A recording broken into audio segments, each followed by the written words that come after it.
Welcome, and my name is Randall Hutto, the Wilson County Mayor, and I want to tell you just a little bit about what's been going on this last month as we kind of get prepared for the County Commission meeting here coming up soon. I always go back and just remind people of what's happening in their government right now. I want to brag on one group right quick that I really can't mention their name, but it's a private organization here that has decided to give a donation to WEMA. WEMA will take that private donation and they'll invest it in maybe some airbags or something that will benefit them. And once they decide where that money actually goes, and we'll have a picture made and we'll put that in the paper. But it is neat to see the private companies get involved and help organizations out like WEMA and our Sheriff's Department. Animal control is another one that people really like to get involved in. So thanks to our citizens, private citizens, for doing that. That's going above and beyond out of their corporate organization because they do pay taxes, of course, already, but this is a chance for them to give back in another way.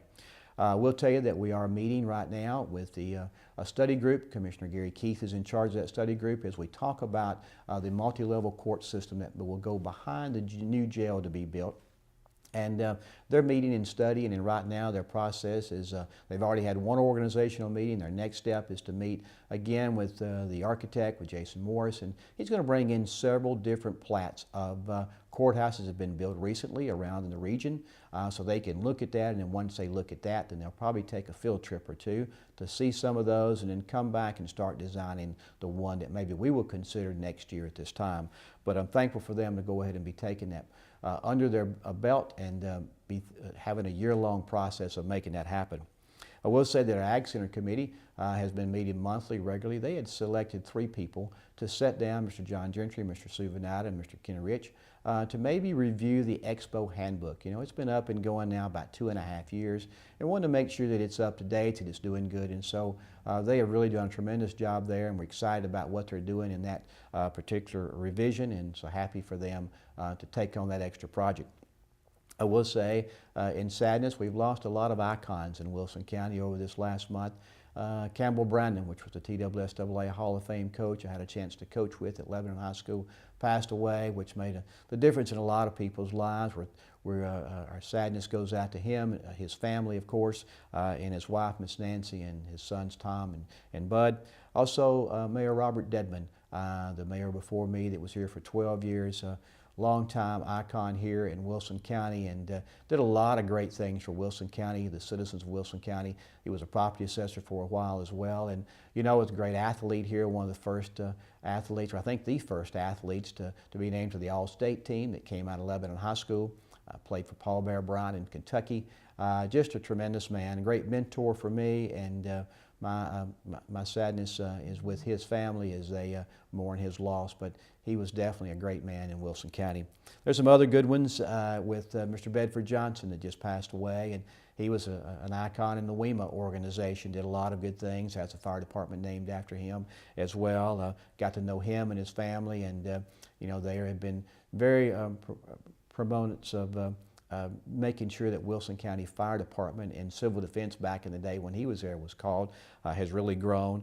Another WEMA icon, David Hale, his dad passed away, and we're saddened in that. And then a guy that spent a lot of time in youth sports here, Richard Whitener, you know, just passed away with brain cancer, and we're sad. So those are some people that I got to know. I know there's maybe others that have passed away, but those have really struck home to me as people that have really made a lot of contributions to Wilson County. We're still working on Mr. Tim Edwards, working on the birthing barn. I think he's changed that now to the Agricultural Learning Center out there. It'll be a great structure that as he continues to plan that will happen at the James E. Ward Ag Center. They started it last year where they put some animals that were going to birth about the time that the fair happened. They streamed it live nationwide and had tons of views on that. And so they're going to make a facility now that will house that and maybe some other great things. They've got the UT Extension involved and some other folks, and so we're excited that's continuing to move on. We did have an audit committee meeting this last month. We had 2 findings there, and Mr. Maynard made that presentation to us, our finance director. We would love to have a clean audit, but you know, 2's not terrible. We found out what those 2 different issues were, and we've corrected those, and we're moving on with those. We'd like to tell you we had a successful St. Jude Wine Festival train And the St. Jude Marathon, of course, is the first leg of that. It carries the runners down at 5 a.m. to run the half and the full marathon at Music City. And then on the way back, it brings the wine festival folks at Mount Juliet Chamber celebrate at the expo. And so with that, Famous Footwear, they sponsor that train, so there's no tax dollars going there. And then Mount Juliet sponsors the rest of the train coming back for the wine festival. All the people that rode the train, $12 a head on the tickets, they went together along with two different people, R.J. Corman that bought the train and Mr. Bill Drunzik, which used to own the train. They both contributed as well. We raised over $7,000 to give to St. Jude, which is a great opportunity there for the citizens to give back along with transportation that happened. So a good partnership. There's no tax dollars involved, but just hats off to Sarah Davenport in our office for really making that happen. She spent a lot of time working on that, advertisement, making everything a hit. And so thanks to her, I know Bethany Harrison in office helped her as well, but really just a tremendous job by her and their whole team for raising $7,000. We did have our annual Board of Health meeting, as we do once a year, with Mr. Tim Deffender, which is our Health Department Director. We did meet with Commissioner Bright with TDOT, the new commissioner there, and talk to him the development that's going to happen around 840. And there's been some conversation about some extensions coming off there, so we've continued those conversations. Really, that lies in Lebanon's jurisdiction. It is in the county, but it's really a Lebanon TDOT project, and so they'll continue to talk about that a little bit. We have started the grassroots efforts of trying to make sure that we can get Highway 70 wide between 109 and Bender's Ferry. I know it's been on people's list for a long time to make it the same width as that already coming out of Lebanon to 109, and so we're going to work on that as we speak. I would like to congratulate Susan Shaw in our office. She's also an executive assistant there. The 3-star award that you see some signs coming in and out of the county just say that we have met a lot of criteria in our county to be on the economic development side of receiving a 3-star award grant. Now, as we talk about that, that used to be done by the Chamber some, and then recently it had been picked up by G.C. Hickson and Tammy Stokes over at the JECDB. They've revised that 3-star grant to where it is a huge grant now, but it involves a lot of people. So Susan reached out and got a lot of key players from around the county and various organizations, and we had a meeting, and they asked us to meet and talk about the future of Wilson County and come up with 3 specific goals that we could actually maintain and we could actually reach. And so this group met, they did that. One of them was workforce development, to which Melanie Mentor with the Chamber really took the lead on this, and this is definitely a person that maybe hopefully will come out of this that will be a liaison between education facilities from Cumberland University to the Wilson County Board of Education, and then all of our industries, and find out what is the gap that needs to be filled there, what needs to be prepared for in the high schools or in the colleges or in the TCAT Center with May Perry, or what needs to happen over here on the job site to link our people together. So that's our workforce goal that will be there, that's headed up by Melanie Mentor. The other 2 are still to be designed, and one was about walkability and the other one's about beautification. So you'll hear more about those obtainable goals soon, but thanks to Susan for grabbing a lot of great people to get them around the table to talk about these with the 3-star meeting. We had a hotel groundbreaking, of course, out there by the new Medical Plaza off of South Hartman. Had a chance to talk to Carrie Brumfield with Senior Rides Nashville.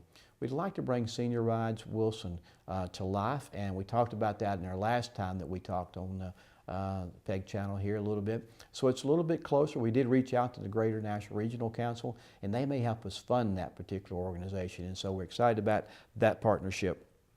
We did have a round table with Commissioner Slayers of TDEC. He's a new commissioner down there, and we talked to him about, again, trying to convert the service road between Cedars of Lebanon State Park and Long Hunter State Park. It's about a 5.2-mile service road right now into a greenway. I'd like to commend Dr. Chris Corley. He's with the Sierra Club, and he's really helped us kind of push this along and be a part of that, so we're excited about his involvement there. But hopefully one day this will be a greenway that we can all either go out and run or walk or ride our bike. There are a lot of rich plants, rare plants that are in the forestry area along that trail that will be good for our citizens to go out and enjoy. Got a chance to speak to the Tennessee Scholars and appreciate that opportunity every year and enjoyed that. There was also the National Day of Prayer that was held at Charlie Daniels Park, and had a chance to go to that. Really a great event. The rain kind of came, but people stuck out in the rain and continued to listen to what was going on there. And it ended up with a double rainbow, and so we were excited about that confirmation, you may say, from up above. The big payback happened on the square in Lebanon. I think it was a tremendous hit. I had a chance to go down and welcome all the folks that did that, and took advantage of that opportunity, and a lot of money was donated to our nonprofits, which do a tremendous job of filling the gaps of where government cannot do everything, and a lot of times there are people that need help that stand in the gap, and nonprofits really take advantage of that. I would like to commend Susan Shaw again for her efforts with the Drug-Free Wilco. They had a great event over at Pickett Rucker Chapel Church here 2 Saturdays ago, and the First United Methodist Church men's group came in. They got a lot of food donated, so they gave out boxes of food all day on that Saturday to various people that needed the food that drove up. And then, of course, with the Sheriff's Department and Drug-Free Wilco, a lot of education was given to people about how to help our folks that maybe have a problem with addiction, or how to administer Narcan. Just a lot of different things that went on there. So it was a great day overall, and I commend Susan and her group for doing that. Had a chance to be a part of Stuff the Bus, which is a bus that has been put together by Beth Petty and others with the Lebanon Special School District and with the Wilson County School System to feed children during the summer when they don't have a chance to go to school. The Leadership Wilson group invented Kindness Day, which I have a license plate they gave me on the front of my car that I really have enjoyed. But that group, I think, did a tremendous job of making Kindness Day happen in Wilson County. It's one of those events, a lot of times Leadership Wilson will come up with several different events that will happen, many things that you all enjoy today, but sometimes there's no mechanics to continue some of those projects, and some of them die off. This one example though, everybody can partake in this one, everybody can be a part of being kind, and it can continue forever, and the benefits are enormous, I think. So hats off to that Leadership Wilson group for doing the Kindness Day.